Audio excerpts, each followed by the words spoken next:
করুণারবিন্দম আজানুলম্বিত ভুজৌ কনকাবদাতৌ সংকীর্তনৈকপিতরৌ কমলায়তাক্ষৌ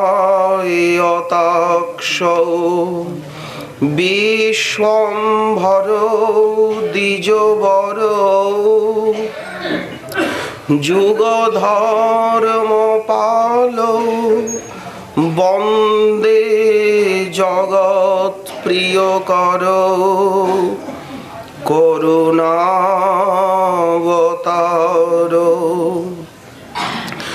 নমস্ত্রিকালসত্তায় জগন্নাথ সুতায় চ সভৃতায় সপুত্রায় সকলত্রায়তে নমঃ। হা কৃষ্ণ করুণা সিন্ধো দীনবন্ধো জগৎপতে গোপীশ গোপিকা কান্ত রাধাকান্ত নমস্তুতে। তপ্ত কাঞ্চন গৌরাঙ্গী রাধে বৃন্দাবনেশ্বরী বৃষভানুসুতে দেবী ত্বাং নমামি হরিপ্রিয়ে। মূকং করোতি বাচালম পঙ্গুং লঙ্ঘয়তে গিরিম যৎকৃপাতমহং বন্দে পরমানন্দমাধবম। বাঞ্ছাকল্পতরুভ্যশ্চ কৃপা সিন্ধুভ্য এব চ পতিতানাং পাবনেভ্যো বৈষ্ণবেভ্যো নমো নমঃ। হরি ভক্তি পরাজে চ হরিনাম পরায়ণা দুর্বৃত্তা বা সুবৃত্তা বা তেষাং নিত্যং নমো নমঃ। নমো ধর্মায় মহতে নমো কৃষ্ণায় বেধসে ব্রাহ্মণেভ্যো নমস্কৃত্য ধর্মান বক্ষ্যে সনাতনান নারায়ণং নমস্কৃত্য নরং চৈব নরোত্তমং দেবীং সরস্বতীং ব্যাসং ততো জয়মুদীরয়ে। জয় রূপ সনাতন ভট্ট রঘুনাথ শ্রীজীব গোপাল ভট্ট দাস রঘুনাথ। এই ছয় গোসাইয়ের করি চরণ বন্দন যাহা হইতে বিঘ্ননাশ অভীষ্ট পূরণ। দুর্গমে পথিমেন্ধস্য স্খলৎপাদগতির মোহ সকৃপা জ্যেষ্ঠিদানেন সন্ত সন্ত্য বলম বনম।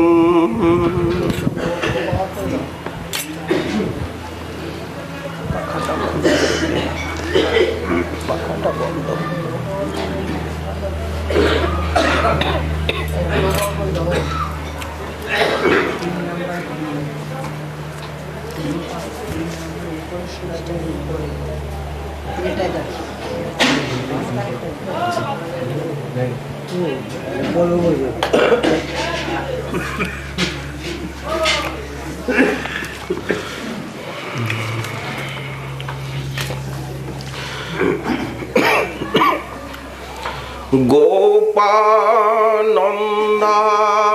গোপানন্দাদয় শ্রুত্বা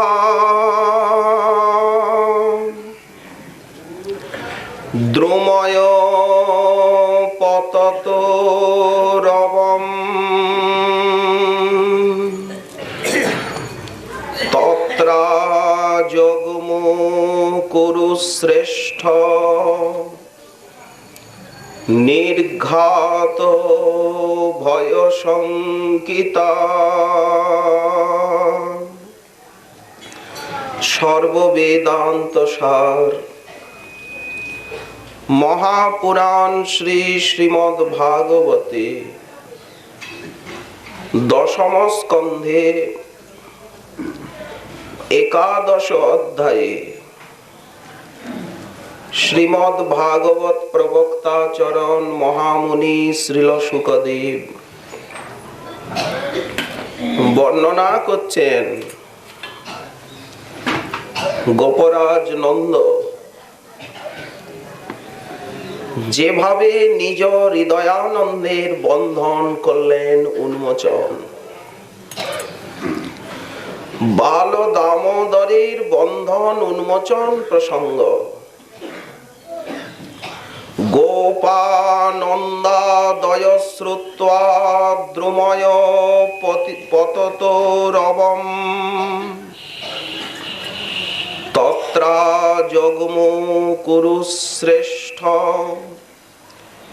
নির্ঘাত ভয় শঙ্কিতা। হে কুরুশ্রেষ্ঠ, তখন সেই অর্জুন বৃক্ষের পতন রব বা শব্দ নন্দাদি গোপগণ শুনতে পেলেন। তারা মনে করলেন একই বজ্রপাতের ঘনঘোর শব্দ। সেখানে তারা ভীত শঙ্কিত হয়ে আগমন করলেন গোকুলে। দেখুন লীলা শক্তির কি অচিন্ত প্রভাব। অচিন্তা খলু যে ভাবা নস্তাং স্তর্কে ন যোজয়েত। এই অচিন্ত শক্তিতে বিশ্বাস না হলে কোনো কিছুরই তো সমাধান হয় না। নলকুবর মণিগ্রীবের স্তুতি নুতি প্রার্থনা ইত্যাদি যাতে সুষ্ঠুভাবে সম্পন্ন হয়, তারা দামোদরের কৃপা বাণী লাভে ধন্য হন। লীলা শক্তি এই সুযোগ এনে দিল। ফলত বৃক্ষ দুটি তো অনেক আগেই ধরাশায়ী হয়েছে। বৃক্ষ পড়ল অনেক আগে, আর শব্দ শুনবেন অনেক পরে। এ কেমন করে সম্ভব? কিন্তু অচিন্ত শক্তি। এতক্ষণ বৃক্ষপতন শব্দ কারো কর্ণগোচর হয় নাই। তারপরে যেই ওরা চলে গেল, জগমতু দিশম উত্তরাম, উত্তর দিকে। দেবতাদের দিকটা তো উত্তর দিকে। বেশ কথা। এখন ঘনঘোর শব্দে ব্রজবাসী নরনারীর শ্রুতিগোচর হলো।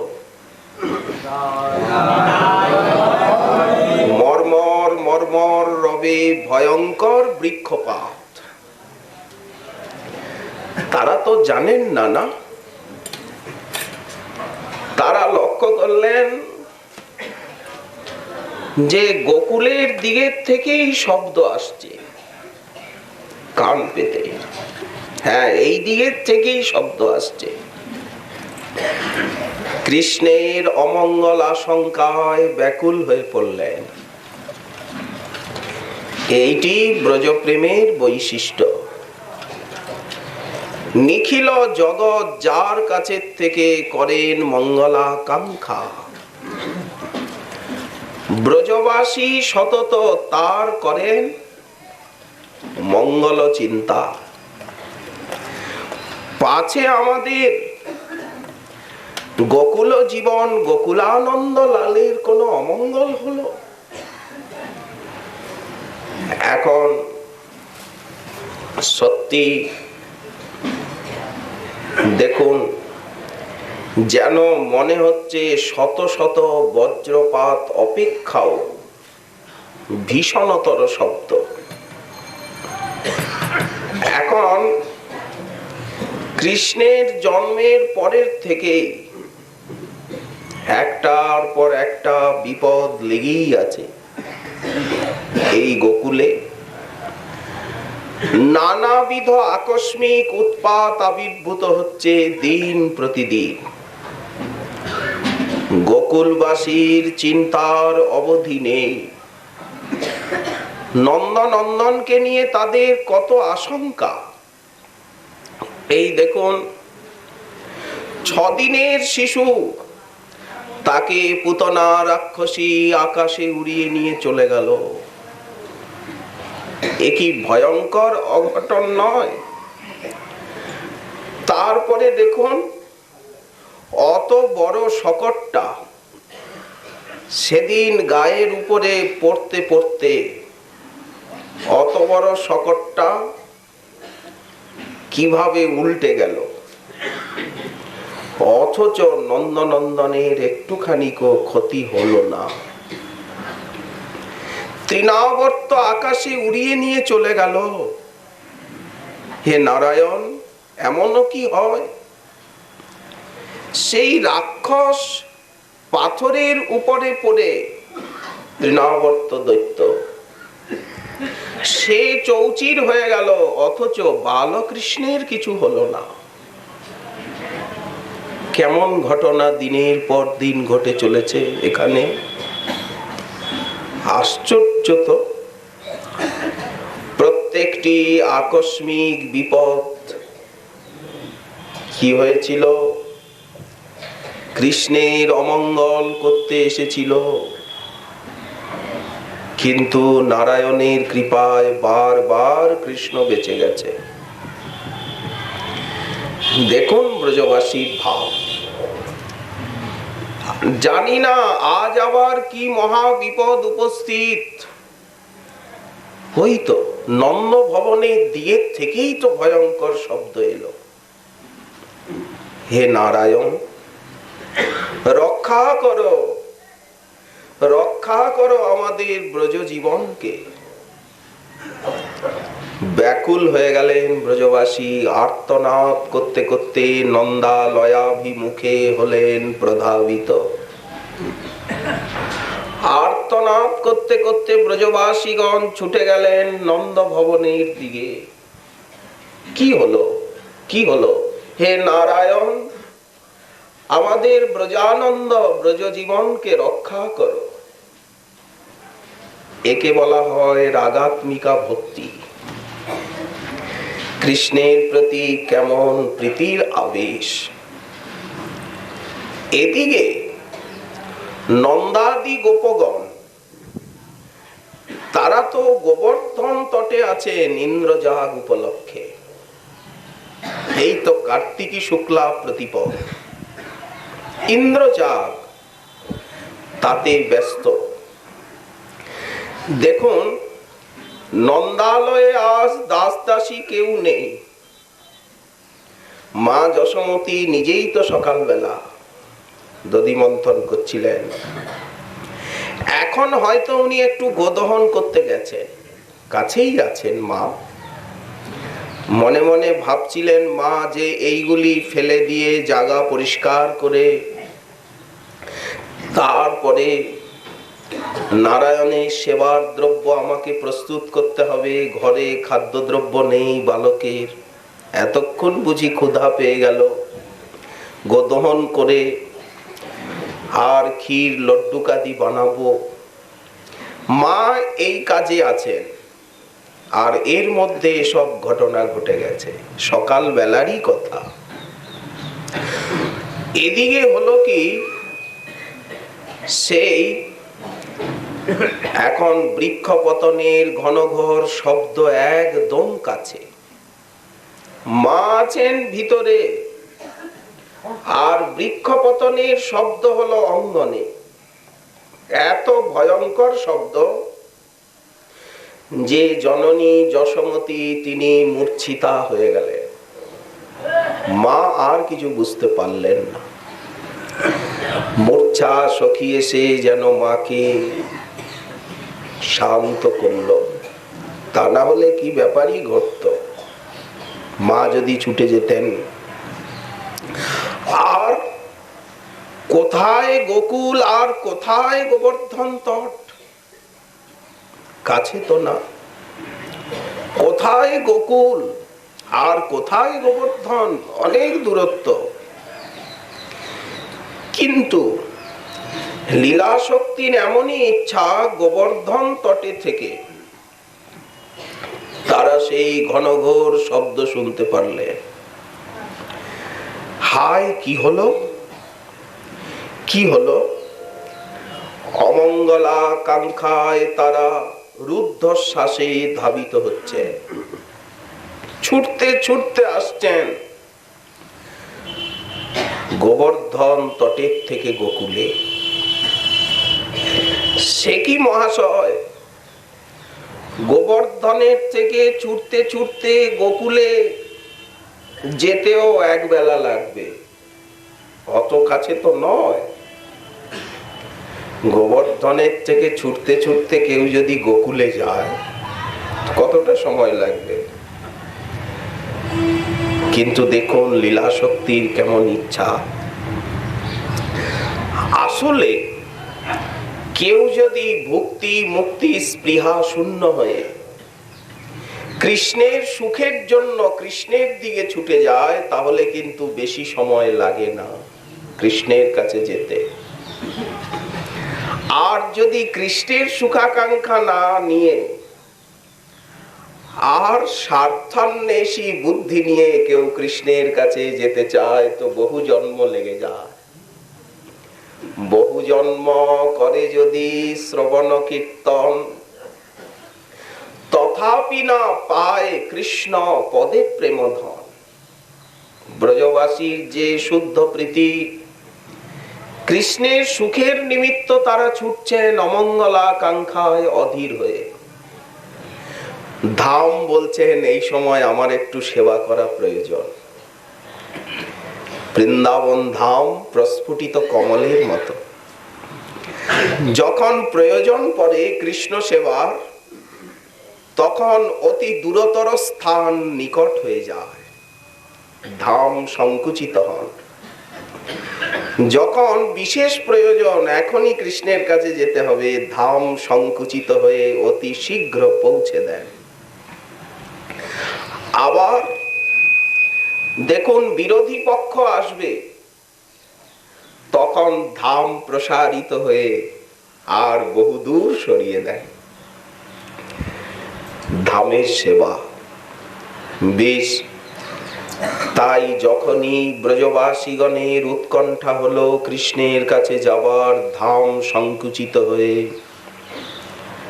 তাদেরকে অতি শীঘ্র গোবর্ধন তটের থেকে গোকুলে পৌঁছে দিল।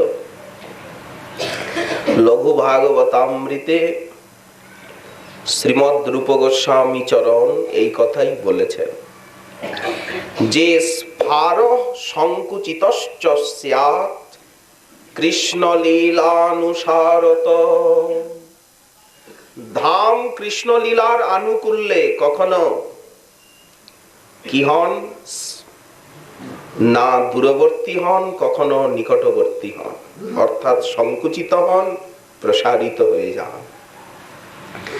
রাধা মাধবের বিহার চলছে, লীলা।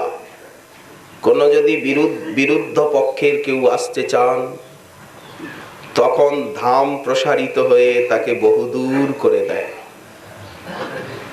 বেশ, এখন তারা মনে মনে ভাবছেন নিশ্চিত কোন দৈত্য দানব এসেছে আবার।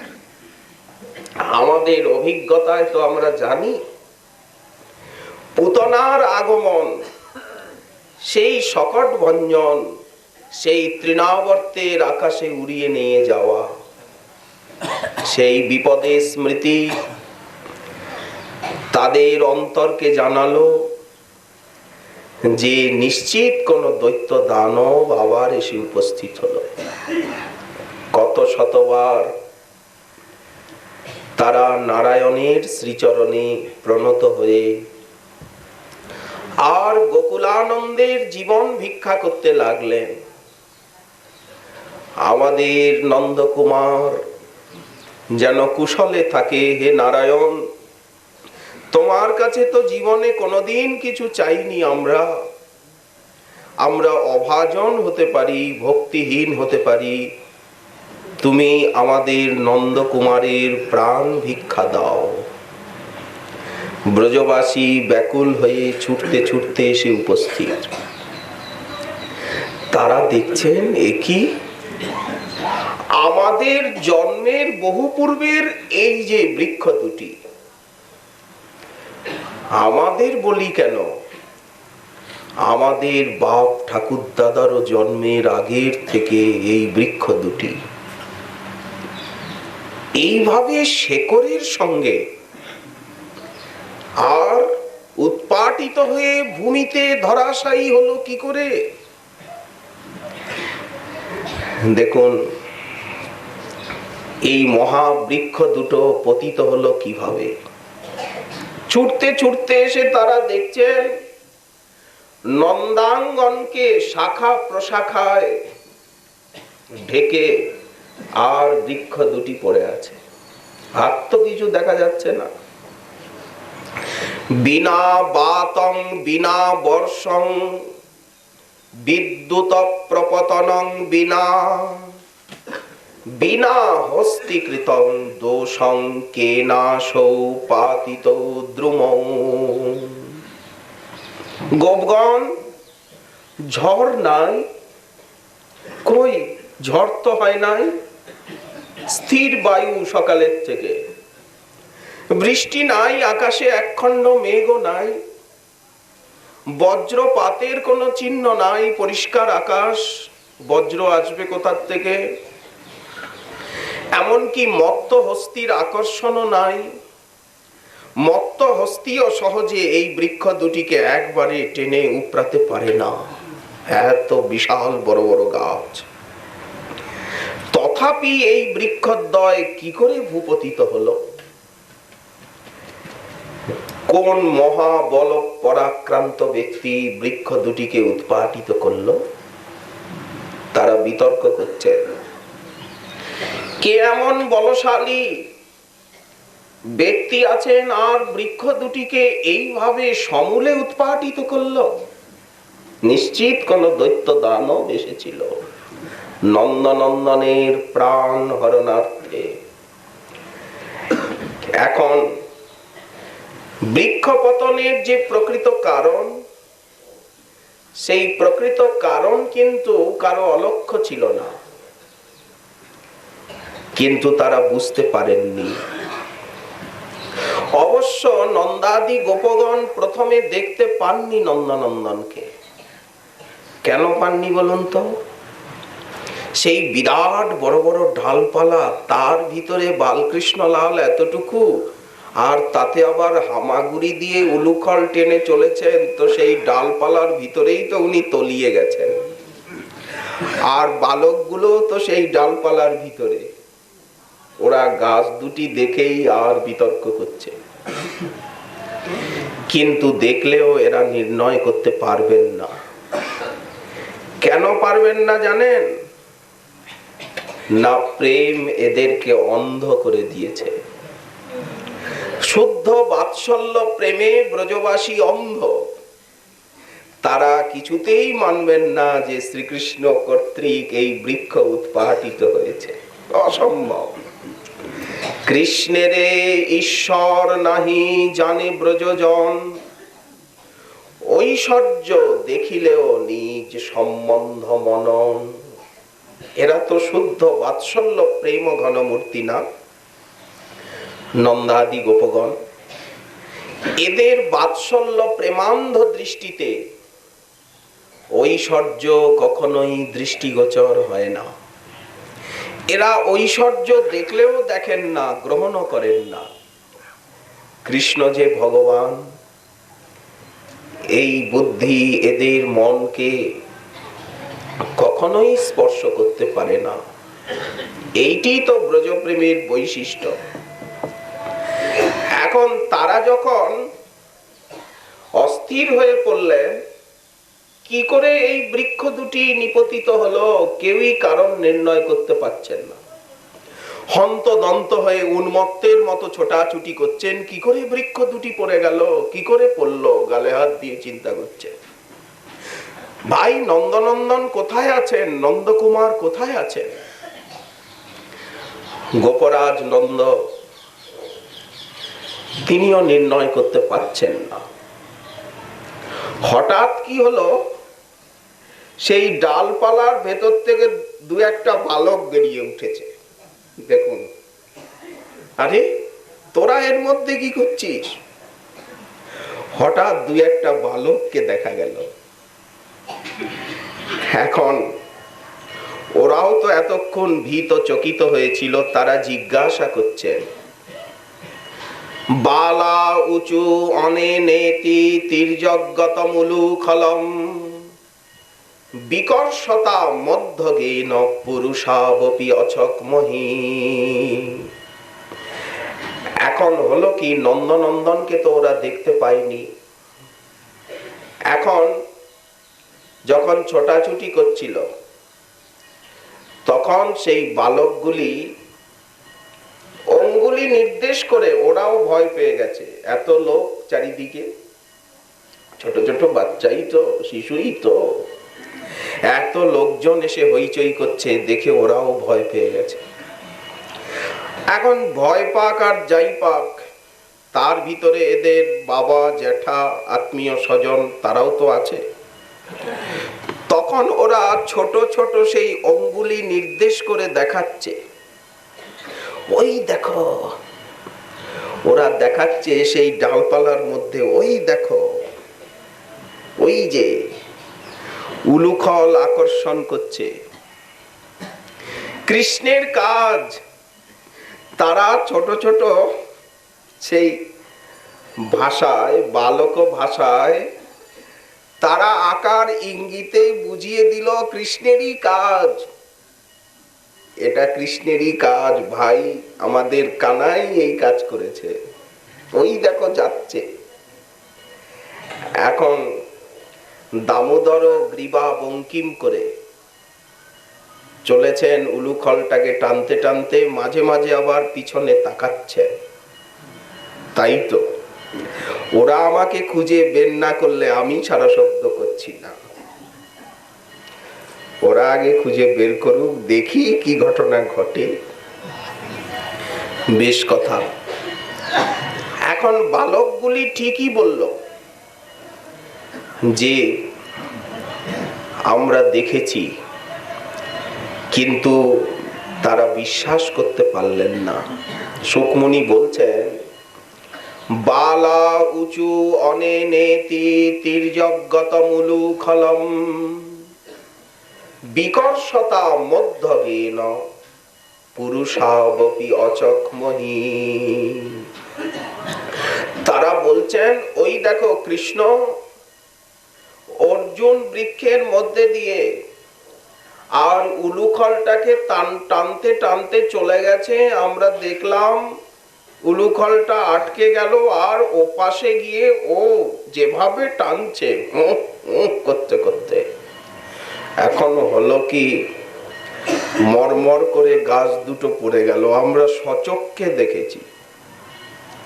শুধু তাই নয়, সেই বৃক্ষ দুটোর মধ্যে থেকে দুইজন দেবপুরুষ বেরিয়ে এলো।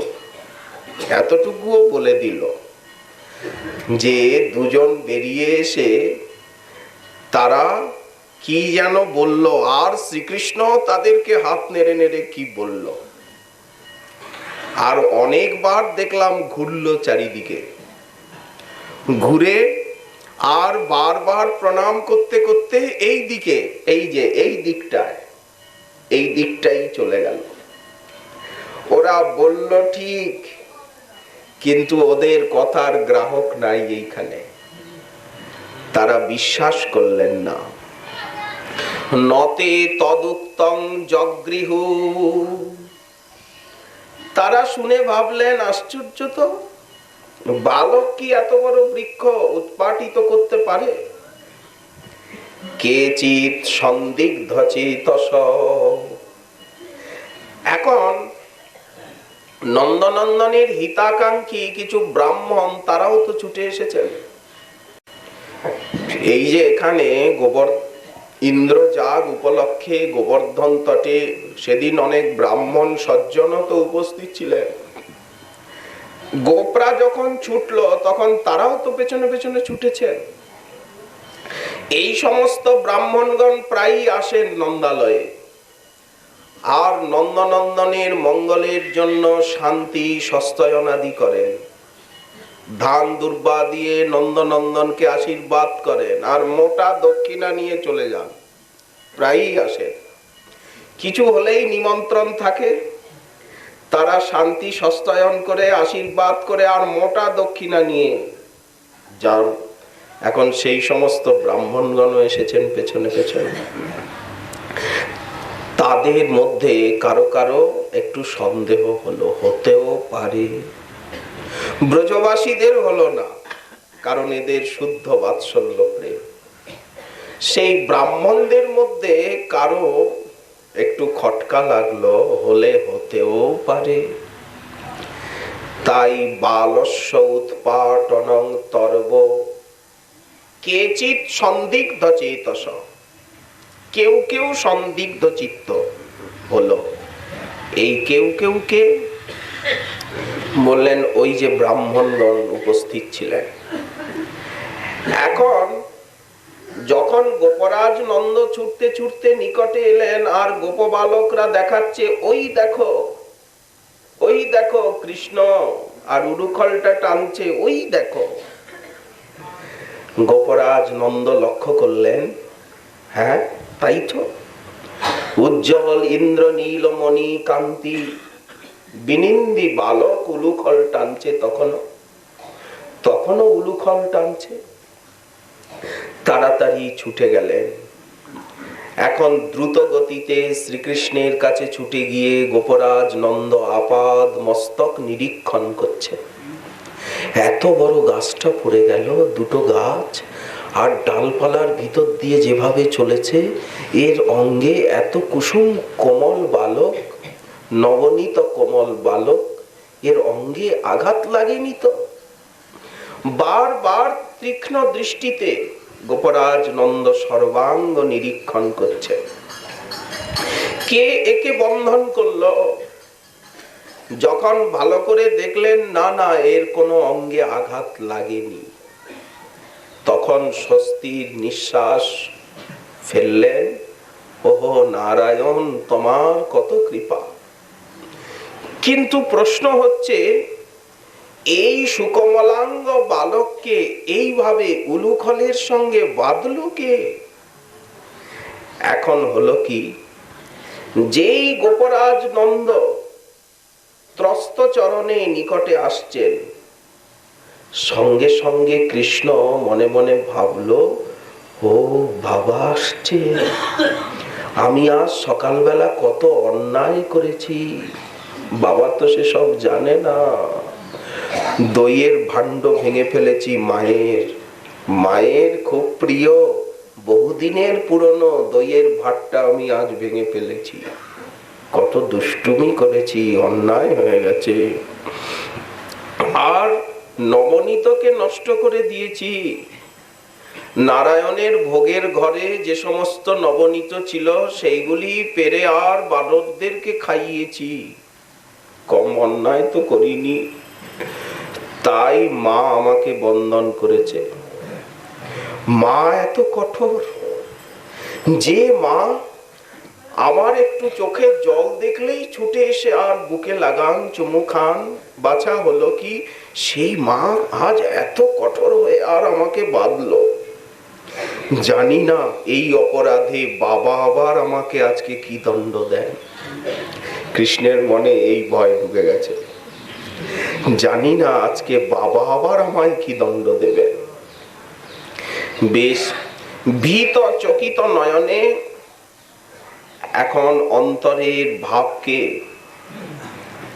এখন শ্রীকৃষ্ণ একটু গম্ভীরই হয়েছেন এই চিন্তা করে।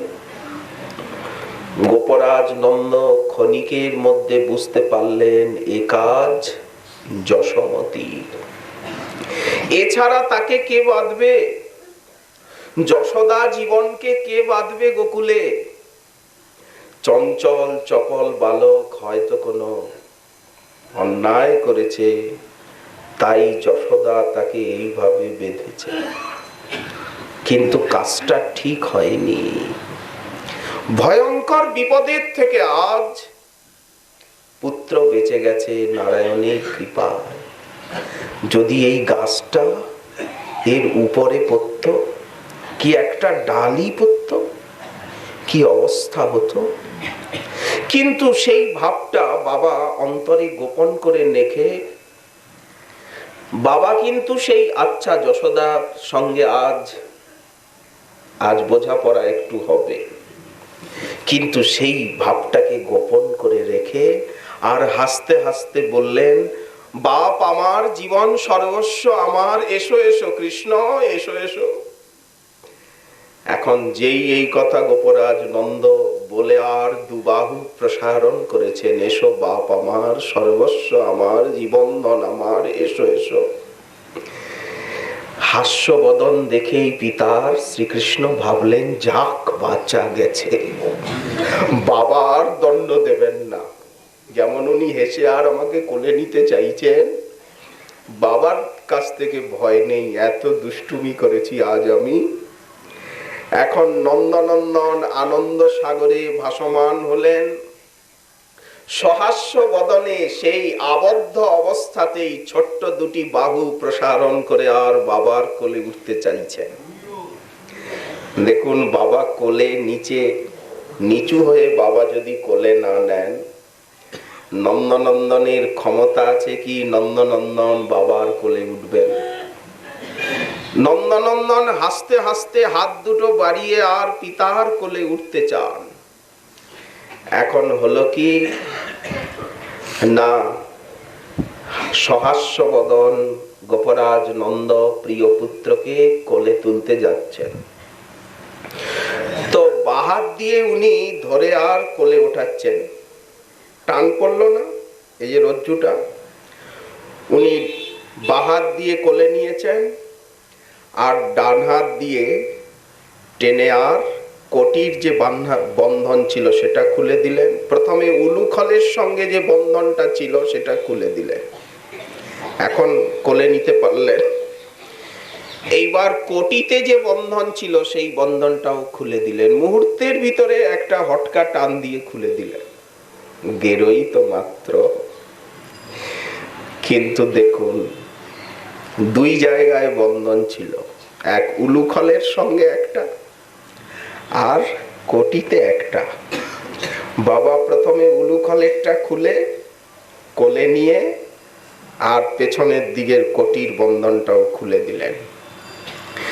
এইবার শ্রীকৃষ্ণকে বক্ষে ধারণ করে বারবার শ্রীমুখখানা চুম্বন করছে, মস্তক আঘ্রাণ করছে। শ্রীকৃষ্ণ পিতার কণ্ঠ জড়িয়ে ধরলেন, পিতা পুত্রে মিলন হলো।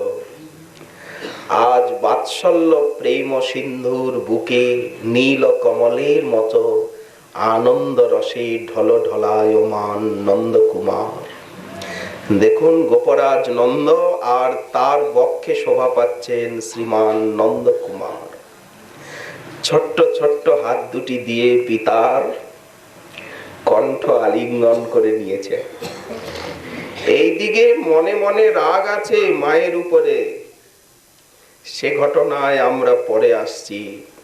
উলুখলং বিকর্ষন্তং দামনা বদ্ধং সমাত্মজম। এখানে সুকমুনিও বিভোর হয়ে গেছে, বলছেন রজ্জুতে বদ্ধ নিজ আত্মজকে দেখে। ব্রজলীলা বর্ণন করতে করতে মাঝে মাঝেই শ্রী সুকমুনি বলেছেন আত্মজম, তাই না? তার মানে উনি মহারাজ পরীক্ষিতকে বোঝাতে চান এই যে ব্রজবিহারী শ্রীকৃষ্ণ, ইনি নন্দনন্দনী। যারা বসুদেব নন্দন বলে তারা ভ্রান্ত, তারা প্রকৃত তত্ত্ব জানে না। কারণ শ্রীকৃষ্ণ নন্দনন্দনী, তাই সমাত্মজম। নিজের পুত্রকে এই প্রকার উলুখল টানছে আর রজ্জুতে বদ্ধ দেখে হাসতে হাসতে বিলক্ষ্য প্রহসদ বদন। প্রহসদ বদন, একটু প্রকৃষ্ট হাসি হেসে। মায়ের কাজ, মাই বেঁধেছে তোমায়, তাই বেশ সঙ্গে সঙ্গে খুলে দিলেন। সুকমুনি বলছেন এখন এখানে একটা সিদ্ধান্ত আমরা পাই। দেখুন মা বেঁধে আর যখন চলে যাচ্ছিলেন না, তখন বলেছিলেন দুরন্ত দুষ্ট বালক, তোর যদি শক্তি থাকে এই বেঁধে রাখলাম, যদি তোর ক্ষমতা থাকে যা তুই বন্ধন খুলে যা, যা দেখি অন্য জায়গায় তোর কেমন ক্ষমতা। মা শাসিয়ে গিয়েছিলেন না, এই তোকে বাঁধলাম উলুখলের সঙ্গে, যা তোর শক্তি থাকে তো তুই অন্যত্র যা, দেখি কেমন তোর ক্ষমতা। এই বলেই তো মার যেন রাগে গড়গড় করতে করতে আর ঝমঝম করে চরণের নূপুর বাজিয়ে আর চলে গেলেন ভিতরে অন্তঃপুরে কাজ করতে। এখন তারপরে দেখুন শ্রীকৃষ্ণ কত চেষ্টা করলেন পেছনে হাত দিয়ে, দেখতেই পাই না ভাই, খুলবো কি করে, দেখতেই তো পাই না, পেছনে তো ঘিরে দিয়েছে। সখারা সেই জায়গায়, ছোট ছোট বালকরা সবে মিলে ঝুঁকে আর কত চেষ্টা করলো। ভাই মায়ের বন্ধন বড়ই শক্ত, কিছুতেই খুলতে পারছি না। কৃষ্ণ পারলেন না, সখারাও পারল না। এমনকি অত বড় বৃক্ষ দুটো উপড়ে গেল, অথচ মায়ের কেশবন্ধন রজ্জুও ছিঁড়ল না। মা বেঁধেছিলেন কেশবন্ধন রজ্জু দিয়ে, অর্থাৎ ফিতাই তো বলে, সে রজ্জু তো আর কাছি না, সে হাতি বাঁধা কাছি তো না। তাহলে বৃক্ষ দুটো উৎপাটিত হলো, অথচ মায়ের কেশবন্ধন রজ্জু ছিড়ল না কেন? এত আকর্ষণে। আর ওরাও পারল না কেন? না, বাৎসল্য প্রেমের এত শক্তি যে সেই শক্তির কাছে সর্বজ্ঞ ভগবান পর্যন্ত নিজে নানা চেষ্টা করেও কৃতকার্য হতে পারলেন না। এই লীলার দ্বারা আমরা কি বুঝলাম? ব্রজ প্রেমের কত শক্তি, বাৎসল্য প্রেমের কত শক্তি। এই সমস্ত লীলা শ্রবণ কীর্তন করলে আমরা কি ফল লাভ করব? না, এই ব্রজবাসীর ভাবের আনুগত্য নিয়ে আমাদের সাধনের অভিলাষ জাগবে। আমরা ব্রজ প্রেমের মহত্ব অনুভব করে ব্রজবাসীর ভাবানুগত্য নিয়ে আমরা সাধন করব, লুব্ধ হব। তেষাং ভাবাপ্তয়ে লুব্ধ ভবেদত্র অধিকারবান। গোস্বামী পাদ ভক্তি রসামৃত সিন্ধুতে বলছেন, মধুরাতি মধুর ব্রজলীলা শুনতে শুনতে আমাদের লোভ জাগবে। লুব্ধ হবে চিত্ত। এই লীলা আস্বাদনের অধিকার আমরা কি করে লাভ করব? বললেন, যদি ব্রজবাসীর ভাবানুগত্য নিয়ে আমরা সাধন করতে পারি। ব্রজবাসী জন হচ্ছেন রাগাত্মিকা ভক্ত। এই তো ব্রজবাসী জনকে বলা হয় রাগাত্মিকা। আর সেই রাগাত্মিকার আশ্রয় যে ব্রজবাসী, সেই ব্রজবাসীর ভাব আনুগত্যে আমাদেরকে করতে হবে সাধন। তাকে বলা হবে রাগানুগা ভক্তি। রাগাত্মিকাম অনুসৃত্যা যা সা রাগানুগোচ্যতে। রাগাত্মিক ভক্তগণের অনুসরণ ক্রমে তাদের ভাব এবং আনুগত্য নিয়ে যে ভজন, তাকে বলা হবে রাগানুগা ভক্তি। লোভে ব্রজবাসী ভাবে করে অনুগতি, শাস্ত্র যুক্তি নাহি মানে রাগানুগার প্রকৃতি। শাস্ত্র যুক্তি মানে না মানে, যখন কারো চিত্ত লুব্ধ হয়, তখন লোভী ব্যক্তি, রসগোল্লায় কারো লোভ জেগেছে, প্রকৃত লোভ, তখন কি মনে থাকে যে চিকিৎসক বলেছে মিষ্টি খাবেন না? লোভটা এত বেড়ে গেছে যে মরি আর পরি চুরি করে হলেও রসগোল্লা আমাকে খেতেই হবে। ওই দেখুন, চিকিৎসকের কথা উনি মানছেন না। শাস্ত্র যুক্তি নাহি মানে। বেশ, তখন শাস্ত্র যুক্তি, যখন লুব্ধ হলেন শাস্ত্র যুক্তি মানছেন না, কিন্তু যখন প্রাপ্তির প্রসঙ্গ এলো তখন কিন্তু শাস্ত্রানুগত্যেই তো সাধন করতে হবে। সাধন কিন্তু শাস্ত্রানুসরণেই, উশৃঙ্খল ভাবে তো সাধন হয় না। তাহলে পরে আবার এলো শাস্ত্রবিধি, কিন্তু লোক শাস্ত্র যুক্তির অপেক্ষা করছে না। এই যে রাগানুগা ভক্তি, এই রাগানুগা ভক্তিতে অধিকার আনয়ন করবার জন্যই এই সমস্ত লীলা কথা শ্রবণ এবং কীর্তন। এখন গোস্বামীপাদ বলছেন যে শ্রীকৃষ্ণ যেমন মায়াবন্ধনে জগৎকে বাঁধেন, শ্রীকৃষ্ণের এই শক্তি আছে, তাই তো তিনি মায়া বন্ধনে সারা জগৎকে বেঁধে রেখেছেন। তার আবার কৃপা দৃষ্টিতে খোলবারও শক্তি আছে। শ্রীকৃষ্ণের মায়ায় জগৎ আবদ্ধ, আবার শ্রীকৃষ্ণের কৃপা দৃষ্টি হলেই আমরা মায়া মুক্তি লাভ করব। কিন্তু দেখুন, সেই শ্রীকৃষ্ণকে বানতে পারে কৃষ্ণ প্রেম, আবার সেই শ্রীকৃষ্ণকে, দেখুন যে কথাটা আমরা বলছি যে শ্রীকৃষ্ণের মায়া জগৎকে বাঁধে, এই তো, তাহলে শ্রীকৃষ্ণের জগৎকে বাঁধবার শক্তি আছে। আবার শ্রীকৃষ্ণের কৃপাতেই সেই বন্ধন উন্মুক্ত হয়, তাহলে শ্রীকৃষ্ণ বাঁধেন, আবার শ্রীকৃষ্ণ খোলেন। যে বাঁধতে এবং খুলতে এত পটু, তাকে বাঁধতে পারে কে? বললেন, তাকে বাঁধতে পারে তার প্রেম। এই দেখুন, সেই প্রেমবন্ধনের থেকে তিনি নিজে মুক্ত হতে পারেন না। যিনি সকলকে বেঁধে রেখেছেন নিজ মায়া জালে, তাকে কে বাঁধতে পারে? বললেন, শুদ্ধ ব্রজ প্রেম। যার কৃপা দৃষ্টিতে সকলে মুক্ত হয়, অথচ তিনি মুক্ত হতে পারেন না প্রেমের বন্ধনে।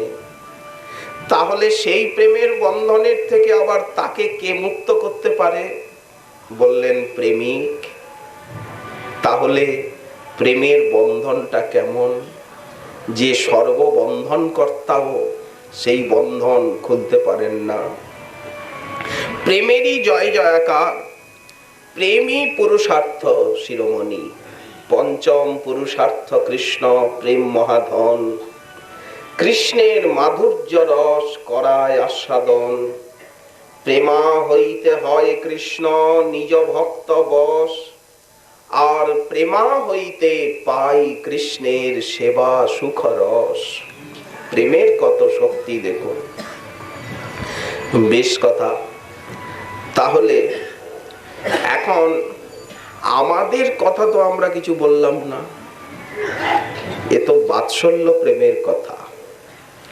আপনারা কি যশোদা নন্দনকে ওই মা যেমন বেঁধেছেন এইরকম বাঁধবার ক্ষমতা কারো নেই। সাধন সিদ্ধ নিত্য সিদ্ধ কারোই এ ক্ষমতা নেই। কিন্তু আপনারা কিভাবে বাঁধতে চান, এও তো একটা প্রসঙ্গ। আমরা কিভাবে বাঁধবো, এও তো একটা প্রসঙ্গ। আমরা হৃদয়ে তাকে প্রেম ডোরে বাঁধতে পারবো, সাক্ষাৎ ভাবে তাকে বাঁধতে পারবো না। কিন্তু সেটাও কি প্রক্রিয়ায় বাঁধবো? উপদেশামৃতেতে রূপ গোস্বামীপাদ বলছেন কি করে সেই প্রেম লাভ হবে, কি করে আমরা সেই প্রেম পাবো। ওই দেখুন রূপ গোস্বামীপাদ বলছেন তন্নাম চরিতাদি, তন্নাম রূপ চরিতাদি কি কীর্তনানুস্মৃত্য ক্রমেণ রসনা মনসী নিযোজ্য তিষ্ঠন ব্রজে তদনুরাগী জনানুগামী কালম নয়েন নিখিলম ইতি উপদেশসার। সমস্ত যে শাস্ত্র উপদেশ আছে, সেই শাস্ত্র উপদেশের মধ্যে গৌড়ীয় বৈষ্ণবগণের প্রয়োজনীয় কোন উপদেশটি? আমরা কি করে সেই প্রেম লাভ করে ধন্য কৃতার্থ হতে পারবো? শ্রীরূপ গোসাই এই শ্লোকেরই মহাজন অনুবাদ করছেন, দেখুন কত পরিষ্কার। শ্রীরূপ গোসাই শ্রীগুরু রূপেতে শিক্ষা দিলাম ওর কানে, শুনো মোর কথা নামের কাঙাল তুমি রতি পাবে নাম গানে। তাহলে সেই প্রেম লাভ করতে গেলে কি করতে হবে? হরি নামের কাঙাল হতে হবে। শুনো মোর কথা নামের কাঙাল রতি পাবে নাম গানে। ব্রজে বাস করি রাগানুগা হইয়া, সমস্যা আছে। ব্রজে বাস করি, তাহলে ব্রজানন্দের চরণার বৃন্দে প্রেম লাভ করতে গেলে ব্রজে বাস করতে হবে। কুর্জাদ বাসং ব্রজে সদা কৃষ্ণং স্মরণ জনন চাস্য প্রেষ্ঠং নিজ সমীহিতম তত্তৎ কথা রতশ্চাসৌ কুর্জাদ বাসং ব্রজে সদা। ব্রজে বাস করি রাগানুগা হইয়া স্মরণ কীর্তন কর, এ নিখিল কাল করহ যাপন উপদেশ সার ধর। তাহলে ব্রজে বাস করে রাগানুগা হয়ে নিরন্তর আমাদিগকে কীর্তন এবং স্মরণ করতে হবে। আমরা কিন্তু বাল্যলীলার স্মরণ করব না, কারণ আমরা রাধা কুঞ্জ বিহারীর আরাধক, আমরা রাধা গোপীনাথের আরাধক। আমরা বাল্যলীলার স্মরণ করতে যাব কেন? ব্রজে বাস করি রাগানুগা হইয়া স্মরণ কীর্তন কর, এ নিখিল কাল করহ যাপন উপদেশ সার ধর।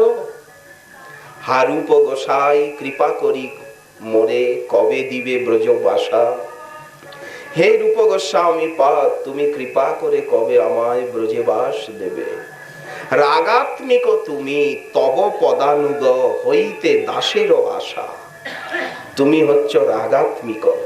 রূপ গোস্বামী পাদ তিনি রাগাত্মিকা আছেন। তব পদানুগ, তোমার ভাবের আনুগত্য নিয়ে যখন সাধন করব।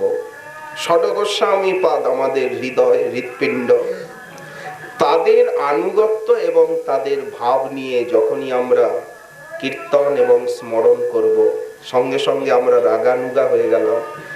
হে রূপ গোসাই, কৃপা করি কবে দিনে দিবে ব্রজে ব্রজ বাসা। রাগাত্মিক তুমি তব পদানুগ হইতে দাসের আশা। এ প্রসঙ্গে যেভাবে ব্রজ প্রেম লাভ হবে, আমরা যে সাধ্য শিরোমণি আর রাধা দাস্য লাভ করতে পারবো, রাধা প্রেম, বেশ সেটিও গোস্বামীপাদ বলে দিলেন। তাই একমাত্র প্রেমই পুরুষার্থ, সেই প্রেম সর্বদা জয়যুক্ত হন। প্রেমাধীন ভগবান জয়যুক্ত হন। প্রেমের জয় জয়াকার, প্রেমাধীন ভগবানের জয় জয়াকার এবং প্রেমবান ভক্তের জয় জয়াকার, প্রেমের আরাধকের জয় জয়াকার। যারা প্রেম কামনা নিয়ে সাধন ভজন করছেন তাদের জয় হোক, আর এই প্রেমময়ী ভূমির জয় হোক। বেশ, তাহলে জগতের সমস্ত জীবের কর্তব্য কি? সর্ব আগ্রহ পরিত্যাগ করে, সর্বসাধ্য সাধনকে পরিত্যাগ করে যাতে শ্রীকৃষ্ণকে বাধা যায় সেই প্রেম অন্বেষণের জন্য প্রয়াস করা, কায় মন বাক্যে প্রেমার্জনের চেষ্টা করা। কারণ প্রেমই হচ্ছে মহাধন। সেই মহাধনে ধনী হতেই, সেই প্রেম মহাধন লাভ করতেই আমরা এই সুবর্ণ সুযোগ রূপী নিয়ম সেবায় উপস্থিত হয়েছি। আমরা যে এখানে নিয়ম সেবায় একত্রিত হয়েছি, শ্রবণ কীর্তন রূপী ভজনাঙ্গে ব্রতী হয়েছি, শ্রী শ্রী রাধা দামোদরের চরণে যাতে প্রেম ভক্তি লাভ করতে পারি। ধন্য প্রেম, ধন্য প্রেমের সাধক, ধন্য সেই প্রেমবশ প্রভু, আর ধন্য প্রেম লীলার এই ভূমি বৃন্দাবন। ঘটনা এখন মাতা পিতার ভিতরে বলি যে পুত্র এবং মায়ের ভিতরে এখন একটু দ্বন্দ্ব চলবে। ওই যে বাবার কোলে উঠেছেন, বাবার গলা জড়িয়ে ধরেছেন, এইবার শ্রীকৃষ্ণের অভিমান হয়ে গেল মায়ের উপরে। আর কোনদিন মায়ের কোলে যাব না, বাবার কোলেই থাকবো। ব্যাস, আর মায়ের দিকে দৃষ্টি নেই। এখন বাবার কোল পেয়ে এখন শ্রীকৃষ্ণের এবং যশোমতীর ভিতরে, আর গোপরাজ নন্দ এবং যশোমতীর ভিতরে একটু মন কষাকষি হবে এই ঘটনা দিয়ে। দেখুন, ব্রজরাজ এবং ব্রজরাজ মহিষী যশোমতীর ভিতরে একটু মন কষাকষি চলছে। গোপরাজ নন্দ যশোদাকে কিছু জিজ্ঞাসা করেননি, যশোদার সঙ্গে কথাও বলেননি। আর যশোমতী ও লজ্জায় ভয়ে উনিও মহারাজের সঙ্গে আসেননি। গোপাল বাবার কোলেই আনন্দ করছেন। বলুন, গোপাল চন্দ্রদেব গোস্বামী এই ঘটনা বর্ণনা দিয়েছেন। শ্রী শ্রী রাধা গোপীনাথ জি বলতে পারলে আমাদের